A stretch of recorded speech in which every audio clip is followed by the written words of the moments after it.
오늘 저는 여러분과 함께 우리에게 죄 지은 자를 사하여 준 것 같이 이 제목으로 은혜를 나누고자 합니다. 여러분, 하나님께서 용서해달라고 용서를 비신 적이 있습니까? 성경 전체를 통해서 보게 될지라도 하나님께서 한 번도 용서를 빌은 기사가 없습니다. 왜 그러냐?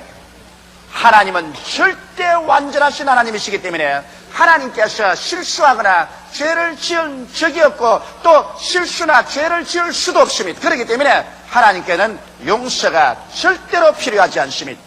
그러나 여러분과 나는 어떻습니까?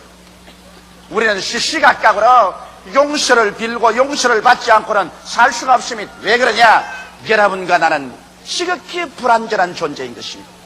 이렇기 때문에 우리는 말과 행동과 생활에 끊임없이 실수하고 죄짓고 실패합니다. 이렇기 때문에 우리는 용서를 받지 않고는 우리의 존재가 이 땅에서 살아갈 수가 없는 것입니다. 여러분, 어린아이가 그런 말을 막 배우기 시작해서 한 발자국 두 발자국 옮기는데 잘 걷지 못하고 넘어진다고 그냥 부모들이 막 후려 때린다면은 어린아이는 그만 겁을 집어먹고서 다시는 그런 말을 배우려고 하지 않기 때문에 걷지 못하고 말 것인 것입니다. 비록 넘어지고 또 넘어져도 자꾸 격려를 하고 용기를 북돋아주면 그 어린아이는 나중에 걸을 수 있는 것을 배우는 것입니다. 세상살이에 여러분, 실패하는 사람이 어디 있습니까? 이 세상에 손내는 것마다 척척 그대로 다 성공한다면 이 세상에 실패자가 어디 있겠습니까? 그러나 우리는 삶을 살면서 끊임없이 실패합니다. 실패할 때마다 우리는 실패했기 때문에 이제는 절망이라고 인생을 포기하지 않습니다. 실패하면 다시 일어나서 새로운 용기와 희망을 가지고 실패한 것은 뒤로 던져버리고 용서하고 재기해서 전진해 나가는 것입니다. 이와 같이 행복하고도 성공적인 인생을 살기 위해서는 우리는 용서받고 용서해 주는 것이 절대로 필요한 것입니다. 인생에 용서 없이 성공적인 삶을 살아갈 수 있는 사람은 한 사람도 없는 것입니다. 그렇기 때문에 우리 하나님은 용서의 하나님인 것입니다. 나는 오늘 여러분에게 우리에게 죄 지은 자를 사하여 준 것 같이 우리의 죄를 사하여 주시옵소서라고 기도하라고 한 예수님의 그 심정을 여러분과 함께 나누어 알아보고자 하는 것입니다. 첫째로 우리 하나님께서는 용서하시기 위해서 여러분과 나를 부르신 것입니다. 성경에 보면 하나님께서 에덴을 지으시고 하나님의 형상과 모양대로 지음받은 완전한 인간 아담을 지어서 그곳에 살게 했지만은 그가 마귀의 꾀임에 받아서 하나님을 반역하고 배반하고 범죄하고 난 다음에 뿔거벗은 수치를 느끼게 되었어요. 그가 하나님의 얼굴을 피하여 숨었을 때 하나님이 에덴에서 찾아오셨습니다. 아담아, 내가 어디 있느냐? 아담이 내가 뿔거벗어 부끄러워 숨었나이? 여러분, 오늘날도 우리가 죄를 짓고 나면은 우리의 양심이 벌거벗은 것처럼 수치를 당하는 것 옛날이나 지금이나 다른 바 없습니다. 그래서 하나님께서는 아담을 그 부끄러움에서 면하게 해주시기 위해서 짐승을 잡아서 에덴 동산에서 죽였습니다. 짐승의 울부짖는 소리가 나고 그 짐승의 피를 에덴 동산에서 흘리고 그 가죽을 벗겨서 아담과 하와를 위해서 벌거벗은 수치를 가리하는 옷을 입혀서 내어버렸습니다. 이것은 크나큰 상징적인 의미가 있습니다. 왜냐하면 죄를 지은 사람을 위해서 대신 짐승이 피를 흘려 죽고 그 가죽을 벗겨서 옷을 입혀서 내보낸 것은 장차 죄 지은 인류를 위해서 하나님께서 그 아들 예수님을 어린 양으로 보내셔서 우리 대신하여 십자가에서 피를 흘려 죽으시고 그 피값으로 죄를 다 갚고 예수의 이로운 옷을 벗겨서 우리에게 입혀줄 것을 주님께서 벌써 에덴에서 상징적으로 보여주신 것입니다. 이렇기 때문에 하나님께서 예수님을 이 땅에 보낸 것은 여러분과 나의 죄를 용서하고 우리를 의롭게 만들어서 하나님 앞에 서서 구원을 얻도록 하기 위해서 그렇게 하신 것입니다. 예수님의 복음사역 중에 가장 위대한 것은 예수님께서는 한 사람도 정죄하지 않았다는 것입니다.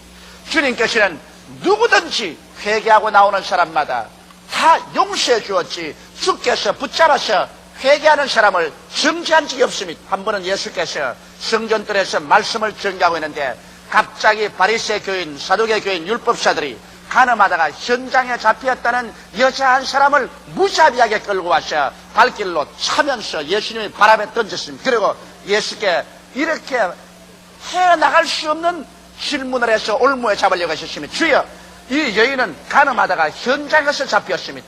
모세의 율법에 기록하기를 이런 여자는 돌로 쳐서 죽이라고 했는데 선생은 뭐라고 말하나이까? 선생은 어찌하겠나이까? 그럴 때 예수님께서 아무 말도 아니하시고 허리를 굽혀서 땅에 글을 썼습니다. 성경에는 무슨 말을 썼다고 안 했지만 틀림없이 예수님은 십계명을 다 적었을 것입니다. 그럴 때 사람들은 성화같이 외쳤습니다. 선생이요, 선생은 이 여자를 어떻게 하겠나이까? 그때 예수님께서 고개를 들어 그 불타는 눈길로 한 사람 한 사람하고 얼굴을 마주쳐 보시고 난 다음에 주께서 말씀하십니다. 너희 중에 누구든지 죄 없는 자가 돌을 먼저 들어서 이 여자를 쳐라! 그러시고 난 다음 주님께서 허리를 굽혀서 손가락으로 또 글을 쓰기 시작했습니다. 좌우간 무슨 글을 썼던지 간 예수님의 손가락에 글 쓰는 것을 보고 혼비백산을 한 무리들이 모두 다 돌과 몽둥이를 버려주고 도망을 쳤으니 주께서 무슨 글을 썼다고 생각됩니까? 십계명에 비추어 보아서 그들이 지은 죄악을 틀림없이 주님께서 손가락으로 하나하나 다 기록해냈습니다. 이것을 어깨 너머로 읽은 이 사람들은 이 여자를 돌로 쳤다가는 그 다음 자기들도 모조리 돌에 맞을 수밖에 없기 때문에 그들은 혼비백산해서 다 달아나버리고 마는 것입니다. 한참 만에 예수님께서 허리를 들어 일어서서 보니까 모든 돌과 나무만 버려놓고 다 달아났습니다. 예수님께서 여자를 부르십니다. 여자여, 너희를 정죄하는 자가 있느냐? 소스라쳐 놀라서 이 여자가 고개를 들어 이리저리 두리번 살펴보니 아무 사람도 없습니다. 여자가 놀라서 예수를 쳐다보았습니다. 그 얼굴은 상기되고 울어서 눈은 충혈되어 있었습니다. 옷은 찢어졌습니다. 머리는 흐트러졌습니다. 주여, 아무도 정죄하는 자가 없나이다. 예수께서 불쌍히 보시고 고개를 끄덕이시고 이 사람아, 나도 너를 정죄하지 아니한다. 너는 집에 돌아가서 다시는 이런 죄를 범하지 말라. 이 여자는 황황히 일어나서 옷매무새를 고치고 그는 집으로 돌아가면서 그 발걸음 따라 그는 몇 번이고 다니면서 것입니다. 나는 예수로 말미암아 살았. 다시는 범죄하지 아니한다. 다시는 범죄하지 아니한다. 예수께서 이 세상에 오신 것은 사람을 심판하러 온 것이 아니라 용서를 받고 구원을 받기 위해서 이 땅에 오신 것입니다. 이렇기 때문에 용서에는 조건이 있습니다. 요한일서 1장 9절에 만일 우리가 우리 죄를 자백하면 저는 미쁘시고 이로우사 우리 죄를 사하시며 모든 불의없이 우리를 깨끗게 하실 것이라고 하는 것입니다. 여러분, 용서는 값없이 주는 용서는 없습니다. 예수님께서 이 가늠한 여자를 용서하시고 예수님께서 도적질하고 살인한 사람을 용서했는데 주님께서는 그 용서의 대가를 지불해야만 했었습니다. 기어코 주님께서는 모든 이 사람들의 죄와 불의와 추악과 저주와 절망과 죽음을 한 몸에 걸머지시고 이 사람들의 대가를 지불하기 위해서 빨개벗긴 채로 십자가에 올라가서 하나님께 버림을 당하고 하늘과 땅 사이에 매달려서 살찌고 피 흘려서 고난당함으로 이 죄가를 도말하신 것입니다. 성경에는 죄가 찔리면 우리 허물을 인하며 죄가 상하면 우리 죄악을 인함이라. 죄가 징계를 받음으로 우리가 평화를 누리고 죄가 채찍에 맞음으로 우리가 나음을 입었더라. 우리는 다 어린 양같이 그릇 행하여 각기 제 길로 갔거늘 여호와께서는 우리 무리의 죄악을 저에게 담당시겠다고 기록하고 있는 것입니다. 용서에는 대가가 있습니다. 예수님은 자기의 생명을 부어 모든 죄의 대가를 지불하는 가장 힘들고 고통스러운 대가를 주께서 지불하셨습니다. 하나님에게 버림받는 그 비극적인 것을 주님께서는 체험했던 것입니다. 이와 같이 해서 우리 하나님께서는 어린 양 예수 그리스도의 그 고통을 십자가에 매달린 고통을 대가로서 그 피 흘린 대가로서 인류의 죄를 용서하시고 그리스도의 의로운 옷을 벗겨서 오늘 회개하고 주님을 믿는 사람마다 용서하고 구원하는 것입니다. 죄를 지었음에도 불구하고 못났음에도 불구하고 버림을 받아야 마땅함에도 불구하고 죄 지은 그대로 못난 그대로 회개만 하고 나오면 그리고 예수를 구주로 믿기만 하면 하나님께서는 용서하여 주시는 것입니다. 과거를 묻지 아니하시고 과거의 죄에 대해서 논란하지 아니하십니다. 그리스도의 피는 기운 같은 것을 흰눈같이 진홍 같은 것을 양털같이 희게 씻어주는 것입니다. 이러므로 오늘 하나님께서는 용서하는 하나님인 것입니다. 예수 그리스도 안에서 우리 한 사람 한 사람 우리를 심판하고 멸하려고 하지 않으시고 어찌한지 회개시켜서 용서받게 하려고 오늘 성령으로 이 가운데 역사하시는 것이 바로 우리 하나님의 역사인 것입니다. 둘째로 우리가 이제 예수를 믿고 용서를 받았으면 계속 그 용서 안에서 살아야 되는 것입니다.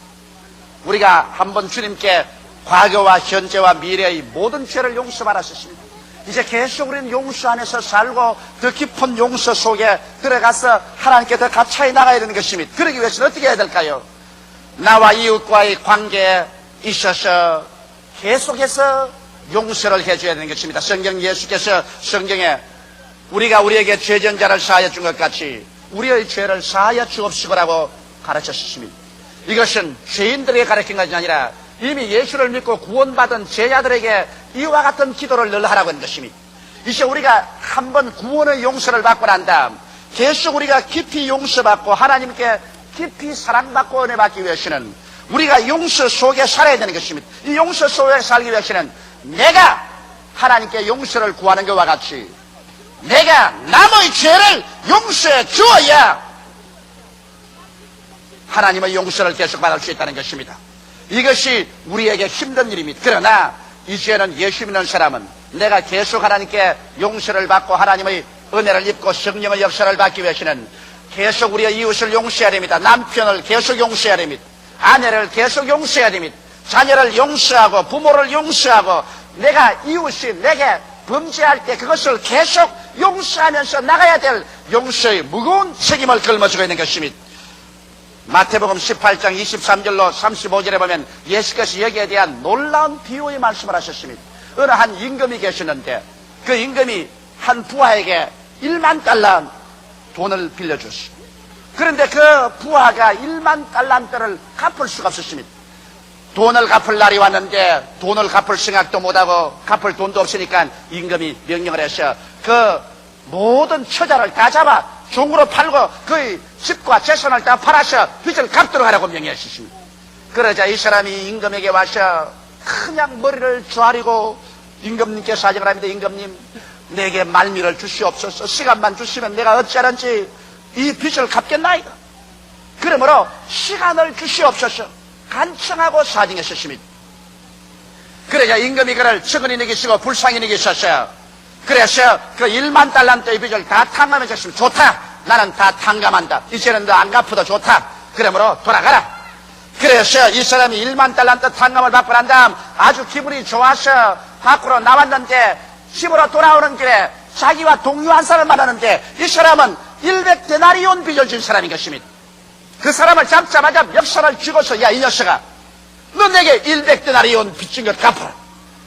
내가 지금 사정이 여의치 못하고 도저히 생활이 안 되어서 100데나리온을 갚을 수가 없으니 시간과 말미를 주십시오. 이 자식아, 시간과 말미가 뭐냐 이 금방진 놈아. 100데나리온 썼으면 네가 갚아야 될 거 아니야. 네 갚을 때까지 내가 가만두는가 봐라. 그래서 그 사람을 목을 잡고 끌고 가서 감방에 쳐넣어버리고 말한 것입니다. 이 사실을 본 친구들이 이렇게 괘씸할 수가 있느냐. 자기는 임금님에게 1만 달란트 탕감을 받았으면서 불과 얼마 전에 100데나리온 빚진 친구를 이렇게 잡아서 감옥에 쳐넣을 수가 있느냐. 그래서 임금에게 가서 그것을 고발했습니다. 임금님이요, 당신이 1만 달란트 용서해준 그 사람은 자기 친구가 100데나리온 빚진 것도 용서해주지 못하고 그를 잡아서 감옥에 갇혔나이다. 임금이 보좌에 앉아서 이 말을 듣자마자 분노해서 일어나서 얼굴이 불그락 푸르락 하고 주먹을 불끈 쥐었다가 놓았다면서 그 녀석 당장 데려오너라. 부하들이 가서 끌고 와서 무릎을 꿇었습니다. 야, 이놈아, 너는 내게 1만 달란트 빚을 졌는데 네가 하도 사정을 하고 통곡을 하면서 용서해달라고 하므로 내가 다 탕감해 주는데 이런 용서를 내게로 말하시면 너도 반드시 가서 너희 동료 100데나리온 빚진 사람도 너에게 용서해달라 했대. 네가 너희 탕감하고 용서해 줘야 될 거 아니야. 너는 내게 1만 달란트 탕감 받으면서 어때 동료 100데나리온 빚진 사람을 잡아서 감옥에 넣느냐. 이 악한 놈을 잡아서 옥에 넣어서 1만 달란트 다 갚을 때까지 고통을 줘라. 이 예를 예수님께서 드시고 난 다음 주님께서 하신 말씀이 이와 같이 자기 이웃 사람의 죄를 용서하지 않는 사람을 천부께서는 이렇게 할 것이라고 말한 것입니다. 여러분, 성경에는 말하기를 만일 우리가 이웃의 과실을 용서하지 아니하면 하나님도 우리의 과실을 용서해 주지 아니할 것이라고 그렇게 말한 것입니다. 이 세상에 사는 사람치고 여러분, 용서가 필요 없는 사람은 한 사람도 없습니다. 우리는 모두 다 용서가 필요한 것입니다. 어떠한 사람이 이웃 사람하고 대단히 사이가 나빴어 말했습니다. 나는 절대로 용서해 줄 수 없다. 나는 이 녀석 절대로 용서해 줄 수 없다 말했습니다. 근데 목사님이 그분을 찾아가서 그러지 말고 용서를 해 주십시오. 그리고 넓은 마음을 품고 그 모든 죄를 다 사하여 주십시오. 그렇게 부탁을 하니까 나는 절대 할 수 없어요. 나는 내 눈에 흙이 들어가기 전에는 용서해 줄 수 없어요. 그러자 목사님이 정색을 딱 하고 그 사람을 여보시오. 그러면 오늘부터 시작해서 당신은 다시 죄 지을 권리가 없습니다. 왜 그래요? 당신은 지금 오늘부터 죄 지으면 하나님께 용서를 받아야 됩니다. 그런데 당신은 당신에게 죄 지은 자를 눈에 흙이 들어가도 용서해 주지 못하겠다 하면서 당신은 이제 죄를 짓는다면 누구에게 용서를 받을 것이요? 그러므로 오늘부터 당신은 하나님처럼 살아야 됩니다. 절대로 죄를 짓지 않고 살아야 됩니다. 그 말을 듣자 이 사람이 아주 소름이 끼치고 죄 안 짓고 살 수 있는 사람은 하나도 없다는 것을 알았기 때문에 거기에서 깨어져서 목사님, 내가 잘못했습니다. 내 이웃의 죄를 용서해 줍니다.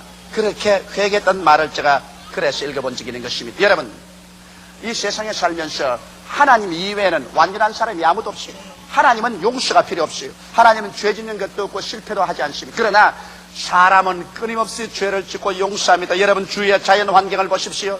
천재지변이 일어나서 산사태가 무너지고 혹은 전쟁으로 말미암아 온 들과 산이 불탔다고 할지라도 세월이 흘러가면 자연은 용서합니다. 그것을 꾸짖고 그것을 그대로 황망한 내버려 두지 않고 자연은 용서해서 그곳에 다시 풀이 나게 하고 그곳에 나무가 나게 하고 이런 모를 꽃이 피게 하고 그래서 그 상처 입은 것을 용서해서 아름답게 치료해 주는 것입니다.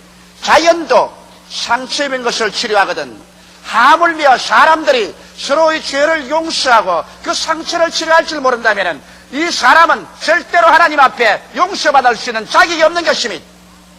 이러므로 오늘 이 시간 여러분께서 만일 내가 남편을 용서해 줄 수 없다, 나는 내 아내를 용서할 수 없다, 나는 우리 부모를 절대로 용서할 수 없다, 이런 마음에 원한이 있으면 여러분께서 용서해 주지 못하는 것만큼 여러분은 이제 죄 지을 권한이 없습니다. 여러분은 절대로 죄 짓지 말고 하나님과 같이 영광스럽고 이롭게 살아야 되는 것입니다.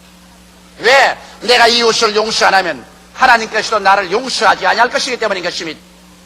이 세상에 한평생 살면서 우리들은 끊임없이 죄의 용서를 받습니다. 주님께서 십자가에 못 박여 피를 흘린 것은 과거나 현재나 미래의 죄를 법적으로 주님 다 용서해버린 것입니다. 그러나 현실적으로 우리가 용서를 체험하고 하나님 품에 안겨서 하나님의 사랑을 받기 위해서는 매일매일 같이 우리는 용서를 받아야 되는 것입니다. 내가 가끔 전도하면 사람들이 이런 말합니다. 아유, 나는 지금 죄를 많이 지어서 교회 나갈 수가 없어요. 아직 팔팔 젊고 세상에 나가서 사업도 하고 일을 해야 되니 자꾸 죄를 짓잖아요. 그러므로 이제 나이가 좀 늙어가지고서 기력도 다 쇠하고 이제 세상살이에도 좀 은퇴를 하고 난 다음에 집에 들어앉으면 그때 죄 좀 적게 지을 때 그때 교회에 나가겠습니다. 여러분, 죄를 적게 지은 사람이 교회에 나온다는 이론이 어디 있습니까? 교회는 천당 목욕탕입니다. 목욕탕이라는 것은 때 없는 사람은 목욕탕에 올 필요가 없어요. 때가 없는데 왜 목욕탕에 나와요? 때가 많은 사람이 목욕탕에 나와서 목욕을 하고 때를 씻고 난 다음 몸이 깨끗해지는 것이죠. 그러므로 교회라는 것은 바로 죄가 많은 사람이 오는 것이 교회인 것입니다. 이렇기 때문에 예수님께서 주님 앞에 나올 수 있는 자격자를 선정할 때 수고하고 무거운 짐진 자들아 다 내게로 오라, 내가 편히 너희를 쉬게 하려고 했으므로 인생에 수고하고 무거운 짐진 자들을 보고 교회에 나오라고 말하셨습니다. 그 다음 주님께서는 또 건강한 자에게는 어원이 쓸데없고 병든 자에게라야 쓸데있느니라고 하셔서 병이 들어서 고생하는 사람 보고 교회 나오라고 하셨습니다. 그 다음 또 주님께서 말씀하는 것은 내가 온 것은 의인을 불러 구원하러 온 것이 아니라 죄인을 불러 구원하러 왔노라. 그래서 죄인을 주님께서 교회에 나오라고 한 것입니다. 이러므로 교회에는 모조리 짐진 사람, 그렇지 않으면 병든 사람, 그렇지 않으면 죄인들이 교회에 나오는 것이기 때문에 교회 처음에 나오면 복잡합니다. 사람들은 말하기를 교회 나오면 전부 하나님의 백성이고 전부 천사가 되어야 될 것인데 왜 교회가 시끄럽고 교회에 나온 사람들이 저 모양 저 꼴이냐 그렇게 말합니다. 그것은 몰라서 그렇습니다. 스스로 잘나고 훌륭한 사람은 교회에 안 나와요. 그러나 스스로 못난 사람들이 나와요. 수고하고 무거운 짐을 진 사람이나 병든 사람이나 그렇지 않으면 죄인들이 교회에 나오니까 자기 신세가 괴롭고 고통스러우니까 자기가 괴롭고 고통스러운 사람이 신경질을 잘 내요. 자기가 건강하고 좋으면 그렇지 않습니다. 이래서 처음 교회에 나온 사람들, 교회에서 천사들만 온 것으로 알지만은 그렇지 않고 병들고 괴로운 사람들이 와서 그곳에서 주의 말씀을 듣고 치료를 받고 용서를 받고 축복을 받아서 영혼이 잘되게 되고 범사가 성통하게 되고 강건하게 되고 승리자로 변화되기 시작하는 것입니다. 이러기 때문에 여러분, 교회는 주님께서 무궁무진하신 은혜와 사랑으로 우리를 용납하시고 오래 참으시고 구원하시는 것이 교회입니다. 저는 신학교 나왔어. 제일 처음 목회를 할 때 참 교회 와서 목회하니 괴로워요. 왜냐하면 세상에 못난 사람들만 다 교회에 모여오는데 어찌나 가시 노릇을 하는지. 그래서 내가 몇 번이나 기도할 때 하나님께 그랬습니다. 주님, 그 벼락도 얻다가 뭘 합니까 하나님 아버지요. 아휴, 그 흔한 벼락 이때 좀 서십시오. 그냥 저 사람 좀 안 칩니까? 하나님이여, 저 사람 좀 쥐어박지 않습니까? 저 사람 좀 벼라지 않습니까? 목회하면서 그런 기도를 하다 보니까 교회에 나오는 몇 사람 치고 벼락 안 맞을 사람 한 사람도 없어요.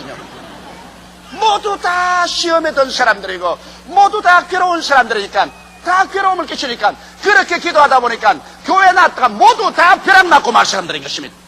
그래서 제가 깨달았습니다. 하나님, 교회라는 것은 병들고 괴롭고 외롭고 소외된 사람이 나오기 때문에 또 참고 또 참고 또 기도하고 또 기도하고 끝까지 참아서 한 사람도 멸망하지 않고 모두 다 용서를 받고 치료를 받고 변화를 받아 구원받게 하는 것이 하나님의 뜻인 줄 알았나이다. 할렐루야. 그래서 하나님께서 오래 참으심으로 말미암아 여러분과 나 같은 사람도 건져서 천국까지 데리고 가는 것입니다. 죄 지을 때마다 하나님께서 후려 때렸더라면 여러분과 나는 지금 뼈도 남지 않았을 것입니다. 그러나 죄 짓고 또 돌아오면 또 회개합니다. 그래서 베드로는 자기 생각에 아무리 용서해도 하나님이 그렇게 용서할까 싶어서 하나님이요, 내 친구가 내게 범죄하면 큰 마음 먹고 7번 용서하면 되겠지요. 그러니까 주님께서 보고, 이 사람아, 내가 내게 말하니 하루에 7번씩 1번 범죄하고도 회개하고 돌아오거든 용서해 주어라. 베드로가 아마 깜짝 놀라셨겠지만 자기 딸은 크게 마음 먹고 하루에 7번 용서하면 조 70번인데 주님은 77이 49, 하루에 490번 죄를 짓고 490번 회개하고 돌아가던 용서를 하시니 하루 490번 죄를 지으려면 부지런히 지어야 490번 짓습니다. 보통으로 490번 죄를 못 짓습니다. 그러면 하나님께서 이처럼 하나님의 마음은 여러분과 나를 용서해서 어찌한지 구원하기로 결심한 사람인 것입니다. 그럼 하나님께서 이렇게 용서하도록 결심했으면 여러분도 남편을, 아내를, 부모를, 자녀를, 이웃을 용서하는 여러분 되시기를 주 이름으로 축원합니다. 셋째로, 여러분, 용서할 때 우리에게 치료가 다가오는 것입니다. 미움과 분노는 최악의 파괴자인 것입니다. 오늘날 심리학자들은 말하기를 인간을 파괴하는 가장 무서운 정신적인 요소가 미움과 분노라는 것입니다. 내가 미워하면 내 마음속에 소화가 안 되고 벌써 잠이 안 오고 심장이 뛰고 고통이 다가오는 것입니다. 또한 의사는, 의학협회에서 하는 말이 미움과 분노는 심장마비를 일으킨다고 늘 가르치고 분노하지 말라고 해놓은 한 다음에 토론 시간에 그만 자기 이론에 대해서 반대하는 사람이니까 일어나서 벼락같이 성을 냈다가 그 자리에서 심장마비가 걸려서 죽었다는 기사를 읽어본 적이 있습니다. 미움과 분노는 우리를 치명적으로 파괴합니다.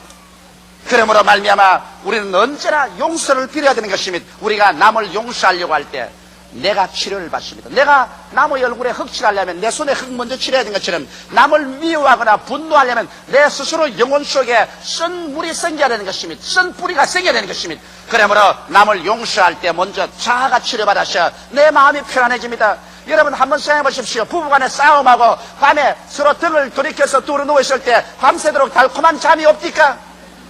잠이 안 옵니다. 밤새도록 고통스럽신 것입니다. 용서해 주면 내가 편안히 잠잘 수 있는 것입니다. 이러므로 용서해 주십시오. 우리 예수 믿는 사람은 부부간에 싸우고 용서하기 참 쉽습니다. 옛날에는 나 잘못했어 용서해지 이러면 개면 찍었어 프라이드도 있고 못하는데, 우리 예수 믿는 사람은 꿀한자가 들으라고. 하나님 아버지여 내가 잘못했나이다 용서하여 주시옵소서.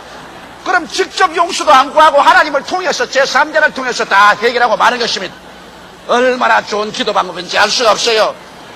그래서 용서를 할 때 자아가 치료받고 그 다음 이웃하고 이렇게 용서하니까 화목이 되고, 내가 용서해주고 용서 바라면 결과 화목이 되고, 이래서 용서가 오면 하나님께서 그들에게 의로움을 주시는 것입니다.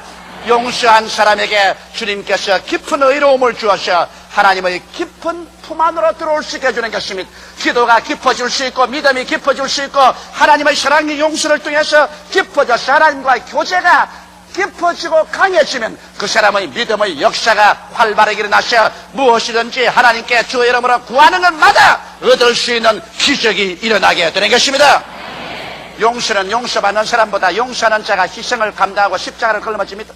용서받는 사람이야 간단히 받지만은 용서하는 사람은 괴로움을 무릅쓰고 용서해야 되기 때문에 용서하는 사람이 십자가를 걸머집니다. 그러나 용서만이 올바른 이해와 동정과 화평을 가져오고 그 결과 삶을 행복하게 하는 것입니다.